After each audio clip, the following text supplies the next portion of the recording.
सुशीला की चारों बहुएं अलग अलग फ्लैट में रहती है। एक दिन सुशीला के पास गांव से उसके भाई हितेश का फोन आता है। हितेश, सुशीला दीदी कैसी हो आप? सुशीला, मैं तो ठीक हूँ हितेश, तुम कैसे हो? बहुत दिनों के बाद फोन किया, सब ठीक तो है ना? हितेश, हाँ दीदी सब ठीक है। मैं कल तुम्हारे पास आ रहा हूँ, वहाँ मुझे कुछ काम था तो सोचा अपने भांजे से भी मिल लूंगा। फोन कट जाता है और सुशीला दुविधा में पड़ जाती है। वो सोचने लगती है, बच्चे तो मेरे साथ में नहीं रहते, अगर भाई को पता चल गया कि मैं अकेले रहती हूँ तो वो बहुत दुखी होगा। खैर, अब जो होगा वो देखा जाएगा, आने दो भाई को। अगले दिन हितेश सुशीला के घर पहुंच जाता है। वो अपने भाई को देखकर बहुत खुश होती है और सोच में पड़ जाती है। हितेश, सुशीला दीदी क्या सोच रही हो? सुशीला, अरे कुछ नहीं, तुम बैठो, मैं तुम्हारे लिए कुछ खाने के लिए लाती हूँ। हितेश, दीदी तुम क्यों ला रही हो? खाना तो आपको बहुएं लाएंगी कहा गई वो। सुशीला ने हितेश को सारी बात बता दी। हितेश, कलयुग आ गया है दीदी, कलयुग, चार चार बेटे के होते माँ बेसहारा हो जाए, ये तो घोर कलयुग है। चलो मैं तुम्हारे बेटों से मिलकर आता हूँ। हितेश ऊपर चला जाता है तो देखता है कि सुशीला के बड़े बेटे को शराब पीने की आदत होती है, जो अब बहुत बढ़ चुकी है। उसके दो बच्चे हैं। बड़ा बेटा, मामा जी कैसे हो आप? घर में सब ठीक है, बड़े दिन बाद आप मिलने आए। हितेश, घर में तो सब ठीक है, तुम बताओ कैसा चल रहा है यहाँ? सब कुछ ठीक है ना?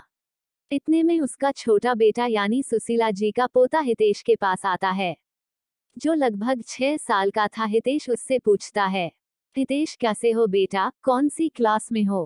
पोता, मैं तो अभी LKG में हूँ नाना जी। हितेश, अच्छा, बड़ा होकर क्या बनोगे?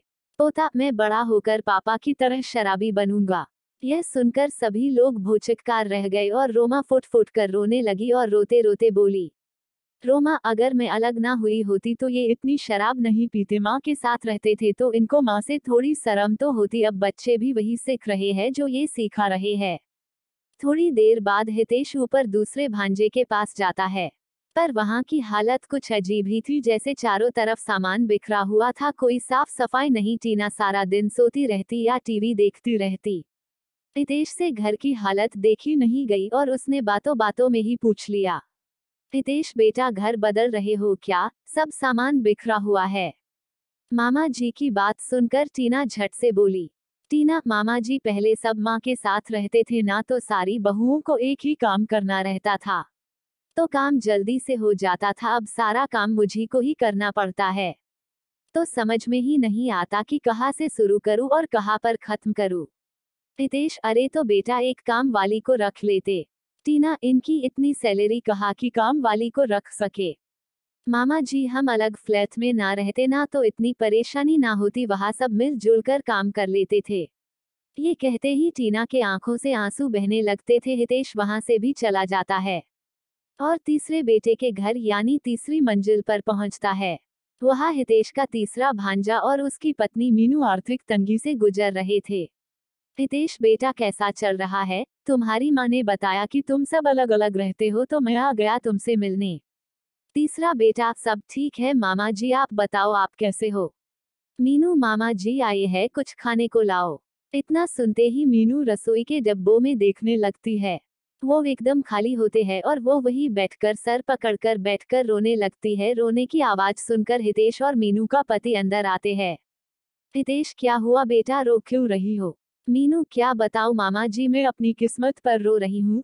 अगर मैं भाभीियों के बातों में आकर घर से अलग ना होती ना तो आज ये दिन देखना ना पड़ता, घर में खाने के लिए कुछ नहीं है और काम का भी पता नहीं मिलेगा कि नहीं। मेरी सास हमेशा हमारी ख्याल रखती थी और आज ये दिन सिर्फ मेरी वजह से देखने को मिल रहा है। मीनू अपने किए पर बहुत पछताती है। अब हितेश चौथी मंजिल पर जाता है तो वहां ताला लगा दिखता है। वो अपने भांजे को फोन करता है तो पता चलता है कि उसका एक्सीडेंट हो गया है। वो और उसकी पत्नी ऋतु अस्पताल में है। हितेश भी अस्पताल पहुंचता है। हितेश, अरे बेटा तुम ठीक तो हो? कैसे हुआ तुम्हारा एक्सीडेंट? हितेश के चौथे भांजे ने सारी बात बताए। इतने में ऋतु भी आ जाती है। ऋतु, मामा जी नमस्कार, अच्छा हुआ आप आ गए, मैं तो यहाँ अकेले बहुत परेशान हो गई थी, कभी दवाई का पर्चा तो कभी दवाई का चक्कर। हितेश, तो तुम दोनों दीदी को खबर क्यों नहीं दी? ऋतु किस मुंह से मैं फोन करती, माँ जी को उनका दिल भी बहुत दुखाया है। हमने आज बहुत पछता रही हूँ जो उनसे अलग रहने के लिए सोचा। अगर हम सब साथ रह रहे होते तो आज मुझे इतनी परेशानी का सामना नहीं करना पड़ता। हितेश अपने तीनों भांजों और सुशीला जी को खबर कर देता है और सभी अस्पताल में आते हैं। हितेश चारों भाइयों को एक दूसरे की परेशानी के बारे में बता देता है। चारों भाई एक दूसरे के गले लगते हैं और एक दूसरे से माफी मांगते हैं। चारों बहुएं भी सुशीला जी के पैर छूकर अपने सास से माफी मांगते हैं। अब दोबारा सारा परिवार एक हो गया और सब मिलजुल कर रहने लगे। अगर एक भाई पर कोई परेशानी आती तो सारे भाई मिलजुल कर उसका सामना करते। एक दिन सुशीला ने अपने बेटे और बहुओं को बुलाया और कहा, देखो तुम सब एक साथ रहते हो तो कितने खुश रहते हो, कोई मुसीबत तुम्हें छू भी नहीं सकती। इसीलिए तो कहते हैं मुश्किल वक्त भी टल जाता है जब अपनों का साथ मिल जाता है। प्लीज लाइक करिएगा, सब्सक्राइब करिएगा और मुझे सपोर्ट करिएगा।